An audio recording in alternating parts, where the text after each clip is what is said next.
Vous savez que je parle à la caméra depuis tout à l'heure alors que ça ne tourne pas. Je sais pas comment il y en a, ils arrivent à en faire leur métier, hein. Moi, ça me rend ouf les problèmes techniques comme ça. Même si c'est un problème technique à la con, j'ai juste pas appuyé sur le bouton, hein. Enfin bon, on se retrouve aujourd'hui pour 3 histoires paranormales, comme toujours. Mais il y a une petite particularité. C'est qu'aujourd'hui, c'est des histoires qui me sont arrivées, mais de façon indirecte, en fait. C'est vraiment qui sont arrivées à mes proches. Ouais, c'est des histoires qui sont arrivées à mes proches, donc j'étais quasiment présente, j'étais là, mais c'est pas quelque chose que j'ai vécu personnellement. Donc là, j'ai 3 histoires, je verrai si j'en aurai d'autres. Il y a des choses qui se préparent aussi. En attendant, je vous laisse tranquillement vous poser et écouter ces 3 histoires que, comme d'habitude, j'ai hiérarchisées en fonction de la oufitude de l'histoire. Première histoire. Cette première histoire, elle se passe à l'internat. Parce que oui, pendant 7 ans, j'ai été scolarisée dans un internat en Île-de-France.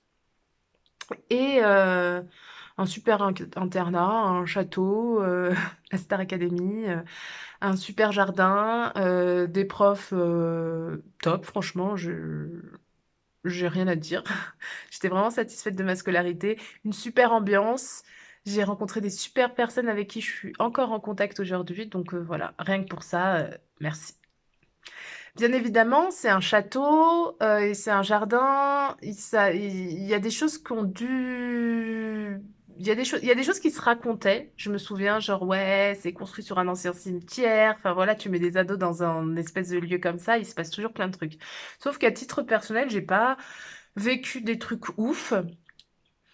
Mais une fois, j'étais en cinquième ou en quatrième. Et il y a une des filles dont je tairai le nom parce que déjà je suis plus en contact avec elle et puis c'est pas forcément utile. Ou alors pour l'histoire, on va lui donner un nom. On va l'appeler un prénom que j'aime bien. Ah ouais, on va l'appeler Yaël. Joli, j'adore ce prénom. Donc on va l'appeler Yaël. Et Yaël, c'est une élève qui est vraiment plutôt posée. Je crois qu'elle a un frère à l'internat avec elle. C'est une fille qui est tranquille, qui fait vraiment pas d'histoire. Elle fait son petit job. Elle est quand même de bonne ambiance, hein. On rigole bien avec elle.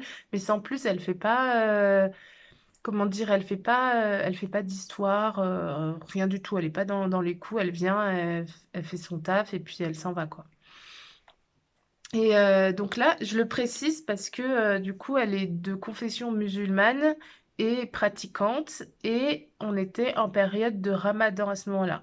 Je le précise parce que je me dis qu'il y a des moments, au vu de la personnalité, et puis il y a des moments de vie quand on a l'opportunité, je sais pas si c'est le bon terme, de vivre une expérience religieuse comme celle-ci. Est-ce que c'est utile de mentir en fait ou de raconter des choses fausses? Je ne pense pas. Donc pour moi, ça crédibilise davantage ce qu'elle a pu raconter. Donc on est en période de Ramadan. Notre établissement, il est vraiment ouvert à ce qu'il y en ait qui fassent le Ramadan. Il y a même, je crois qu'ils préparaient même des buffets dans la cantine pour qu'ils puissent aller manger dans la nuit et tout, enfin au moment où ils en avaient besoin. Donc, elle se lève dans la nuit, elle fait les choses qu'elle a à faire. Moi, je sais pas, je dors. Je ne fais pas le ramadan, donc je dors à ce moment-là. Et ce fameux jour ou cette fameuse nuit, il se passe quelque chose. C'est qu'on est en train de dormir et là, on est réveillé par un cri strident. C'est Yaël qui crie dans l'internat et qui... Est-ce que c'est ça des jurons? Non, non. Elle dit des choses du genre au nom d'Allah, j'ai vu telle chose, au nom d'Allah, je vous jure, et elle parlait en arabe et tout, genre elle était terrifiée. Du coup, bon, ça se passe la nuit, il y a quelqu'un qui vient gérer, un adulte qui vient gérer tout ça et tout, voilà. La journée, elle se passe et le soir, retour à l'internat, elle nous raconte ce qu'elle a vécu. Donc, on a un grand couloir dans l'internat avec différentes chambres. Donc, c'est pas des chambres individuelles, on est Alors à l'époque, j'étais dans cette chambre, on était deux, quatre, on était huit dans la chambre. C'était, voilà, on était huit dans la chambre, donc on a un grand couloir et on a différentes chambres comme ça. Et au bout du couloir, il y a un miroir juste à côté de la porte de sortie. Et elle explique que, elle jure toujours au nom d'Allah qu'elle a vu quelqu'un avec un visage monstrueux dans le miroir. En fait, elle était devant le miroir, elle l'a vu derrière elle et c'est ce qui l'a fait crier vraiment comme ça. Et elle a eu très très peur. Et, et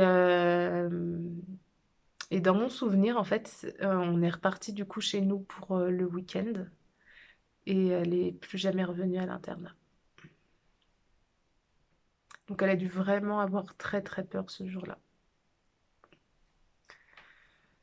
Moi, je me suis toujours dit, j'ai toujours cru à cette histoire parce que ben, au vu de la personnalité d'Yael et la période dans laquelle on est, donc en période de Ramadan, je vois pas pourquoi elle aurait menti. Après, je me dis, il y aurait une explication, voilà, il y a la fatigue, il y a la faim, une pareidolie comme ça, que ton mental, il te joue des tours, why not? Voilà. Et en même temps, je me dis qu'il y a peut-être quelque chose euh, en période de Ramadan ou tout autre événement religieux qu'on peut vivre vraiment pleinement euh, avec la foi, hein. J'ai bien compris, hein, je pratique pas de jeûne religieux enfin, je pratique pas le Ramadan. Euh, mais je sais très bien que c'est pas juste une histoire de pas manger, hein, que ça va au-delà de ça. Peut-être que dans ces périodes-là, on est peut-être plus connecté à quelque chose de plus grand et on a peut-être des capacités sensorielles, extrasensorielles qui sont plus développées. Je sais pas, c'est une interprétation de ma part, une idée. Dites-moi en commentaire si vous, justement, vous, vous avez des expériences sur des moments comme ça, comme le Ramadan ou d'autres événements religieux qui font que peut-être on peut être plus connecté dans ces moments-là. Je sais pas.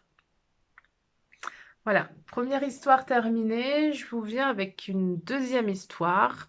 Pareil, paranormale, mais que je n'ai pas vécue personnellement. C'est arrivé à ma sœur et à ses enfants. Il faut savoir que j'ai une grande sœur avec qui j'ai 17 ans d'écart et qui a 4 enfants. Et je crois qu'à l'époque, il n'y en avait que 3 des enfants. Et oui, non, je sais, il n'y en avait que 3 parce que la quatrième, elle n'était pas née. Et donc, c'est ma sœur qui me raconte ça, qui me dit, quand les enfants étaient petits, j'allais leur dire bonne nuit, mais ils étaient vraiment petits, hein, moins de 10 ans, hein, largement, hein, moins de 8 ans. Donc, il y avait l'aîné et les deux jumelles. Elle me dit, moi, j'allais leur dire bonne nuit, le bisou, l'histoire, le câlin, tout ça, comme une maman qui dit bonne nuit à ses enfants. Et quelquefois, c'est arrivé. Donc, je crois, dans mes souvenirs, ce qu'elle m'a dit, sur une semaine, ça a duré une petite semaine. Et en fait, il lui disait, bon, allez, maintenant, maman, tu t'en vas, hein, tu sors de la chambre parce que c'est Papou qui va venir te dire bonne nuit. C'est qui, Papou? Me demanderiez-vous, me demanderez-vous, me demandez-vous. Vous voulez savoir c'est qui Papou? Bien évidemment. Et ben Papou, c'est notre grand-père, c'est notre grand-père maternel, le père de notre mère, qui est décédé quelques années plus tôt. Et je crois que même mes nièces n'ont pas connu mon grand-père, notre grand-père. Et du coup, apparemment, il venait leur dire bonne nuit, leur raconter des choses, parler avec eux, en fait, le soir. Donc ça a duré une petite semaine, 10 jours, et puis du coup, ma sœur, elle se faisait chasser de la chambre parce que Papou venait dire bonne nuit aux enfants. Voilà, je trouve cette histoire quand même assez mignonne parce que bah, il y a des enfants dedans, on est sur un proche aimant de la famille et il n'y a rien de glauque ou qui fait peur. Dites-moi si vous avez des souvenirs de proches décédés qui venaient vous voir quand vous étiez enfant. ou si vos enfants, vous avez le témoignage de vos enfants qui vous racontent ce genre d'expérience, parce que je trouve ça vraiment cool. Je crois que mes nièces n'ont pas connu, en tout cas dans la 3D, n'ont pas connu notre grand-père. Donc c'est ça que je trouve encore plus ouf. Parce que autant quand tu as connu un proche, tu as des souvenirs, tout ça, et tu peux te créer en fait des souvenirs de dire bah voilà parce que tu y penses tellement et ben tu arrives à le voir, tu arrives à le ressentir, tu arrives à l'entendre. Mais là on est sur des enfants en bas âge qui n'ont même pas connu leur grand-père et qui vient leur dire bonne nuit, qui vient leur parler. Je trouve ça trop cute. Voilà pour la deuxième histoire qui était vraiment très courte, mais qui méritait en tout cas d'être racontée. Et voilà, j'avais aussi envie d'apaiser apaiser l'ambiance avant la troisième histoire et dernière histoire. Ouais. Mais elle va être un peu plus longue, celle-ci, je pense. Elle s'est passée il y a plusieurs années. Je suis trop émue parce que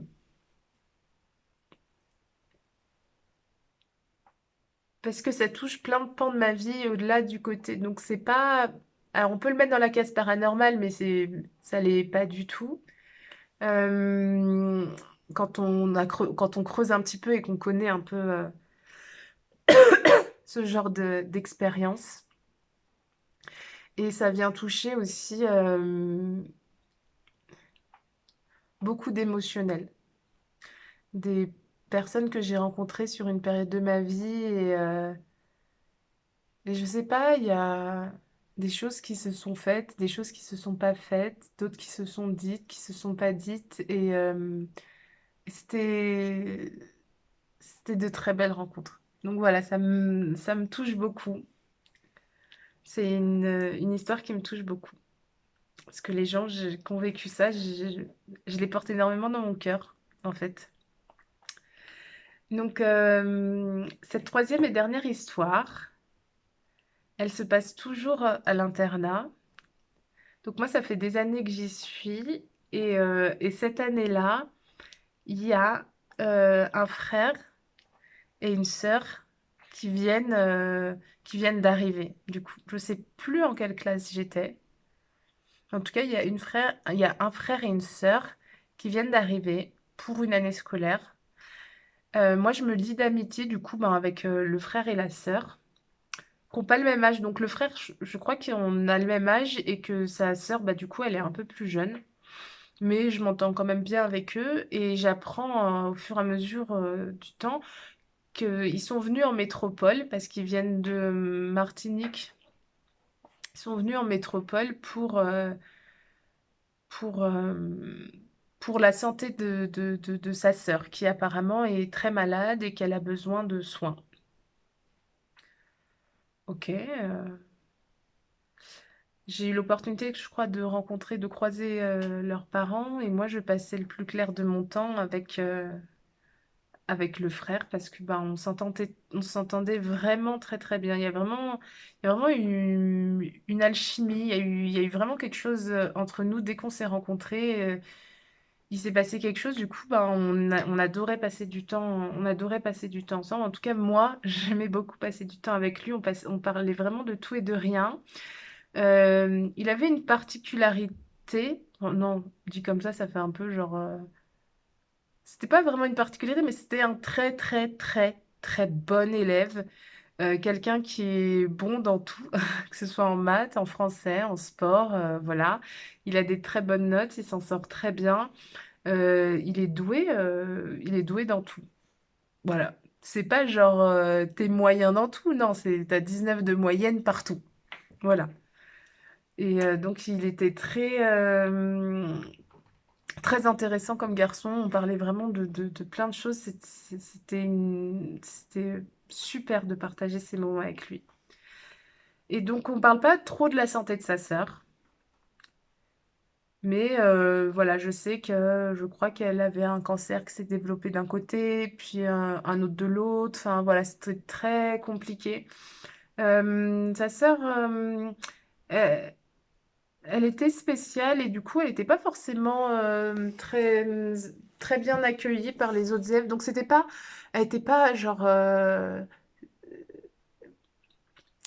en soi maltraitée. Il n'y avait pas, dans mon souvenir en tout cas, il n'y avait pas de harcèlement. Mais voilà, ah, elle est bizarre cette fille, genre, sans plus, tu vois. Et les gens n'avaient pas forcément envie d'être avec elle, ou alors ils rigolaient beaucoup d'elle. Mais rien de... À ma connaissance, je ne sais pas comment elle a vécu toutes ces choses-là, mais en tout cas, il n'y avait pas de... Voilà, il n'y a pas eu de méchanceté physique ou voilà, c'est de loin, on rigole et voilà. Moi, j'aimais bien passer du temps avec elle aussi. Et puis, à un moment, je suis extrêmement touchée parce que ben, j'apprends qu'en fait, ils vont devoir repartir en Martinique.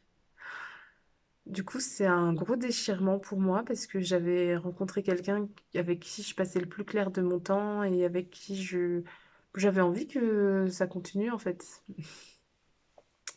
Et, euh, et du coup, mais ça va très vite. Je pense qu'il y a des histoires de santé derrière. Donc, je crois que je la prends le jeudi et puis ben, je sais que la semaine d'après, ils reviennent pas. Et je reste quand même en contact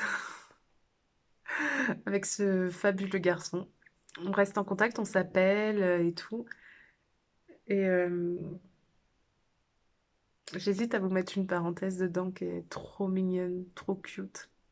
Bon, allez, je vous la mets. C'est qu'avant de partir, un jour, je lui avais dit, bah, genre, je lui ai donné mon adresse postale. Je lui ai dit, bah voilà, j'habite à telle adresse dans telle rue. Je sais pas si je l'avais mis sur papier ou si je lui avais juste dit comme ça. Et 2 ou 3 ans après, je suis avec mon ex-copain, donc je suis chez lui, et ma mère m'appelle. Et elle me dit, oui, il y a quelqu'un qui est devant la maison, il vient de Martinique, il me dit qu'il voulait te voir. Donc voilà, ouais, c'était trop, trop choupinet. Du coup, il est revenu en France, lui, et il m'explique que du coup, ils sont rentrés en Martinique. Et donc sa sœur s'est fait hospitaliser. J'ai pas les détails de ces opérations. Et qu'en fait, à l'âge de... Elle avait quel âge? 13 ans, quelque chose comme ça. Ben, il se passe quelque chose et du coup, elle décède. Donc, à 13 ans, elle part. Il y a un document qui justifie que ben, elle est bien morte. Et là, il me dit, truc de fou, elle s'est réveillée.